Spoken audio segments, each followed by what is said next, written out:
এটা হচ্ছে Redmi note 10 pro.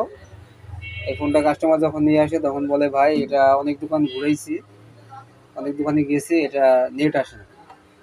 মানে আমি পরে আমার কাছে যখন দিল তখন আমি দেখি যে এটার আইমি বেসমেন্ট কিছুই নাই। পরে দেখি ফোনটা খোলা হয়েছে, খুললেও চেষ্টা করছে অনেক, কিন্তু পরে আমি এটা হলো সফটওয়্যারের সমস্যা ছিল, এই জন্য আইমি বেসমেন্ট চলে গেছে। আইমি বেসমেন্ট ঠিক করার পর এই যে নেট আসছে এখন। অনেক সময় অনেক টেকনিশিয়ান বাইরে কাজ, মানে সমস্যা কোথায় এটা না বুঝে আমরা করি কি, ফোনটা খুলে ওই টিএমসি আইসিতে একটু হিট দেই।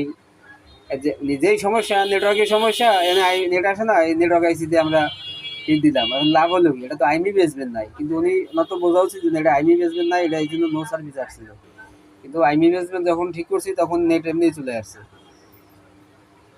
এটা হচ্ছে আমাদের কিছু টেকনিশিয়ান ভাইরা করে কি, আজকে ফোন নিয়ে গেছে, উনি যখন ফোনটা নিয়ে গেছে অনেক দোকান যেহেতু ঘুরছে, কোন দোকানে খুলছে তা তো আমি যাই না, উনি খোলার পরে বলছে যে দেখছে নেট আসে না, নো সার্ভিস।